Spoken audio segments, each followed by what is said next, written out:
Buongiorno, ben ritrovati a un nuovo appuntamento con l'informazione di Telefriuli. Apriamo con la cronaca. Una donna di 70 anni, Liana Comuzzi, ex infermiera, è morta nell'incendio della sua abitazione al civico 72 di Via dei Carpini a Fagagna. Ieri sera sono stati vicini ad avvistare il fumo, a sentire odore di bruciato, lanciando l'allarme poco prima delle 19. Sul posto il personale sanitario inviato dalla Sores, vigili del fuoco del comando di Udine e di San Daniele con il funzionario di guardia e i carabinieri.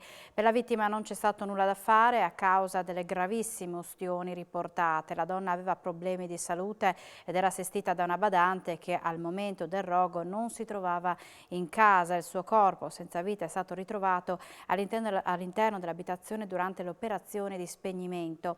Sono in corso le indagini per chiarire le cause del rogo. La villetta è stata posta sotto sequestro in attesa di fare piena luce sulla tragedia. L'attacco squadrista subito ieri dalla sede della CGIL è un episodio che sconcerta anche per la sua brutalità, con la selvaggia distruzione di quadri, libri e altri atti di vandalismo, gesti che bastano da soli a qualificare la natura dell'assalto e la mancanza di qualsiasi logica che non sia quella dell'intimidazione, della violenza fine a se stessa. Squadrismo allo stato puro, di fronte al quale serve una reazione ferma non soltanto da parte della CGIL che ha subito l'attacco, ma di tutto il mondo del lavoro e della società civile democratica in tutte le sue espressioni, quanto ribadisce il segretario della CGIL Friuli Venezia Giulia, William Pezzetta, da Roma, dove sta partecipando all'Assemblea Generale convocata da Maurizio Landini per questa mattina in corso d'Italia, bersaglio del gravissimo assalto di ieri. Nella nostra regione intanto, mentre anche alla CGIL del Friuli Venezia Giulia arrivano i primi messaggi di solidarietà, sono stati organizzati nella mattinata di oggi presidi davanti alla sede delle Camere del Lavoro di Trieste, Pordenone e Udine.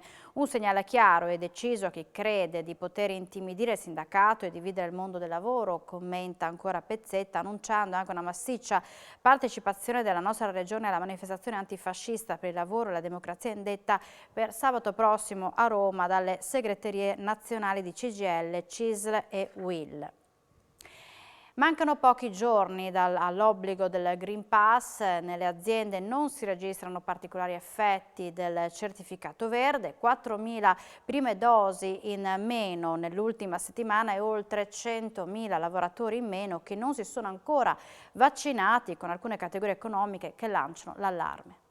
Nessun effetto Green Pass sulla richiesta di nuove vaccinazioni in Friuli Venezia Giulia, anzi, negli ultimi giorni si è addirittura registrato un calo delle profilassi. Lo si rileva dai dati del Sole 24 Ore che rielabora i calcoli effettuati dall'AIFA. Se dal 25 settembre al 1 ottobre erano stati 16.635 le prime dosi somministrate, dal 2 all'8 ottobre queste sono state 12.039 con una diminuzione di 4.600 unità. In totale in regione sono 125.595 le persone dai 30 ai 69 anni, gran parte dei quali quindi sono potenzialmente in età lavorativa, a non essersi sottoposti ad alcun vaccino. La fascia d'età che detiene la maglia nera è quella dai 60 ai 69 anni, con il Friuli Venezia Giulia al penultimo posto in Italia in questa classifica. Se si calcola poi le dosi somministrate a ogni 100.000 abitanti, la nostra regione è al quintultimo posto, prima di Campania, Valle d'Aosta, Calabria, Sicilia e la provincia di Bolzano. I dati fanno emergere tutte le difficoltà in cui potrebbero trovarsi le aziende a partire dal 15 ottobre, quando il Green Pass, doppia vaccinazione effettuata o tampone negativo, diventerà obbligatorio. Un allarme già lanciato giorni fa dalle piccole imprese di artigiani. Avrà sicuramente ripercussioni anche nel mondo della piccola impresa, perché se io ho avuto conoscenza da alcuni nostri associati che hanno 2 o 3 operai e se uno di questi non si vaccina vuol dire che è il 30%. A farsi sentire oggi è la Federazione Autotrasportatori del Friuli Venezia Giulia, che parla di tempesta perfetta nel settore causata dalla cronica mancanza di autisti, dal rincaro dei carburanti e ora dal Green Pass. Nel frattempo, già domani la certificazione diventerà obbligatoria per il personale dipendente delle residenze per anziani. E appunto, se da venerdì scatta l'obbligo del Green Pass nei luoghi di lavoro, da oggi invece per chi lavora in RSA a case di riposo scatta un vero e proprio obbligo vaccinale. Gli operatori socioassistenziali non potranno prendere servizio se non vaccinati. Ne parliamo in diretta con al telefono Giovanni Di Prima, coordinatore tecnico delle case di riposo aderenti a Federsanità. Buongiorno, ben trovato. Sì, buongiorno a voi. Allora, partiamo subito dalla stima degli operatori non vaccinati ad oggi e come vi state preparando a questa fase di obbligatorietà che scatta da oggi o domani, insomma. Beh, allora, per quanto riguarda il censimento degli operatori non vaccinati nelle case di riposo, non è in possesso né di Federsanità né delle singole case di riposo, ognuno conosce i propri. Posso dirvi che i numeri sono decisamente molto bassi rispetto ad altre situazioni sociosanitarie o sanitarie, per esempio rispetto agli ospedali. Noi abbiamo numeri che viaggiano intorno alle poche unità, insomma, e ci stiamo preparando cercando di capire come possiamo capire se gli operatori sono vaccinati o non vaccinati nel rispetto delle normative sulla privacy. Questo qui effettivamente è il più grosso problema che abbiamo. Alcuni sono organizzati con degli scanner, altri invece hanno chiesto direttamente al personale di comunicare il proprio stato vaccinale e quindi questa è la situazione. Siamo in attesa del DPCM che dovrebbe regolamentare meglio questa situazione. Parte da oggi o più precisamente da domani? Parte assolutamente da oggi. È evidente che però insomma, domani noi avremo le prime problematiche che si presenteranno, perché già avevamo pensato sicuramente di non mettere in turno gli operatori che immaginiamo non siano vaccinati, per cui da domani si presenteranno alle portinerie delle nostre case di riposo gli operatori e lì dovremo capire cosa fare. Alcuni operatori si sono rifiutati di comunicare il proprio stato vaccinale e il possesso del Green Pass, quindi lì si apre una questione che cercheremo di capire come si risolverà. L'unica cosa certa è che questi operatori non entreranno in struttura. Ecco, c'è il rischio di perdita di qualche dipendente, vista appunto anche questa situazione? Assolutamente sì, come dicevo prima stiamo parlando di pochissime persone, però già 1 o 2 infermieri che vengono a mancare nelle case di riposo rischia di creare situazioni di gestione piuttosto importanti. I soggetti fragili sappiamo che sono in attesa delle terze dosi di vaccino, dunque è meglio inibire l'ingresso a chi non è vaccinato. Quali sono le vostre aspettative? C'è preoccupazione? Ma allora diciamo che le case di riposo naturalmente sono state le prime a partire con la campagna vaccinale, ci si parla già dei primi dell'anno. Per cui noi abbiamo necessità dei primi mesi dell'anno, noi abbiamo necessità di partire quanto prima con la terza dose vaccinale. Abbiamo già interloquito con l'amministrazione regionale, si stanno preparando i vaccini per le terze dosi, credo che manchi veramente poco. Noi siamo pronti, ne abbiamo assolutamente bisogno a fronte della fragilità delle nostre comunità. Ringraziamo Giovanni Prima, coordinatore tecnico delle case di riposo aderenti a Federsanità, per questo collegamento in diretta. Grazie, buon lavoro e buona domenica. Grazie a voi, buongiorno. Proseguiamo con il nostro telegiornale con notizia di cronaca. Ieri la Polizia di Stato ha denunciato per danneggiamento un triestino classe 1968, ha danneggiato una delle porte d'ingresso del centro commerciale Giunta in via dei Bonomo, è stato deferito in stato di libertà alla locale procura della Repubblica. Al 15° congresso nazionale che FIAP ha tenuto a Bologna, Leonardo Piccoli è stato eletto vicepresidente della Federazione Italiana degli Agenti Immobiliari Professionali. Si tratta del primo dirigente friulano in 45 anni di storia della federazione. A lui andrà la delega al turismo. Nella prima riunione stabilirà quelle che saranno comunque le deleghe di settore.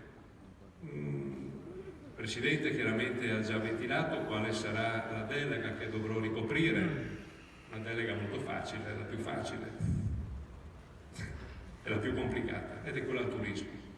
Vedete, però una parte sul programma è stato iscritto per quanto riguarda quello che è il turismo, però per rispetto alle cose che ho detto e per rispetto al fatto che noi siamo noi, io voglio condividere le linee politiche in comitato esecutivo e poi non vedo l'ora di incontrare i vostri delegati regionali, provinciali, che andrete ad eleggere durante i consigli regionali e provinciali. Perché ricordatevi una cosa, con il Presidente Baccarini le cose si fanno insieme. Questa è una cosa che devo dire è stato fondamentale affinché oggi noi qui da Bologna ci ritroviamo uniti, pieni di grande responsabilità, perché vedete ci saranno in questi 4 anni dei momenti che io li chiamo delle montagne russe, momenti di sereno, dei momenti di tempesta, ma io sono convinto e la forza me lo dà guardandovi da qua, che voi, l'asse dirigente, questa grande comunità nei momenti di tempesta ci sarà vicino.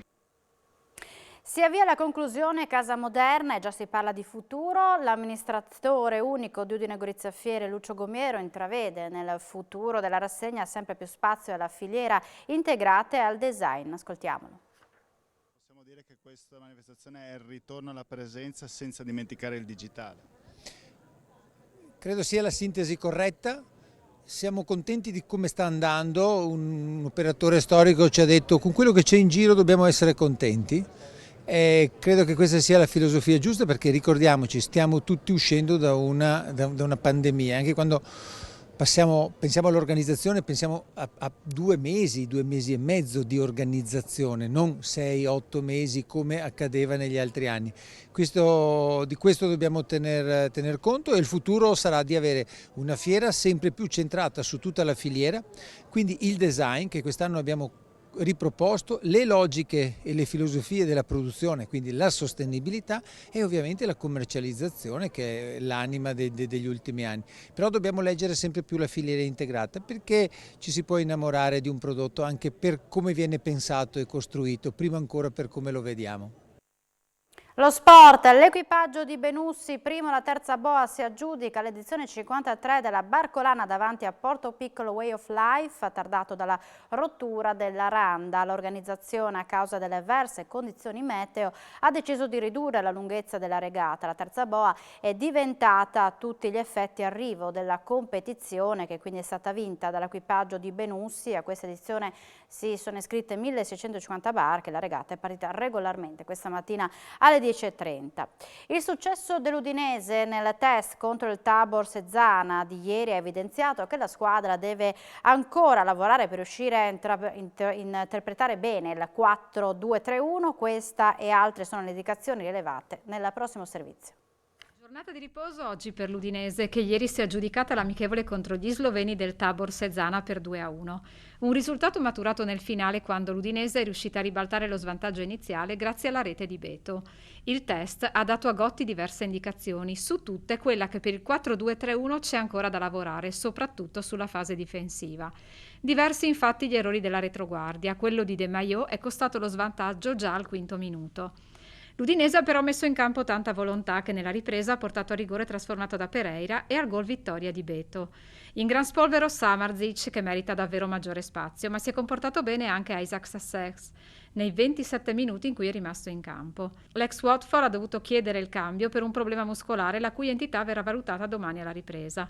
Non ha preso parte al match Capitan Nuitink, che ha svolto lavoro differenziato, così come Deulofeu, Pussetto e Perez. Tutti i giocatori che lo staff di Gotti sta gestendo con oculatezza per poterli riavere domenica contro il Bologna. Intanto, sul fronte nazionali, Larsen ieri ha visto dalla panchina la sua Danimarca battere la Moldavia per 0-4 nella gara valida per le qualificazioni ai prossimi mondiali. E questa notte, all'1:30, toccherà ancora a Molina scendere in campo in Argentina-Uruguay, sempre in prospettiva Qatar 2022. Siamo in chiusura, ma l'informazione ritornerà in diretta questa sera alle 19. Grazie per l'attenzione e buona giornata.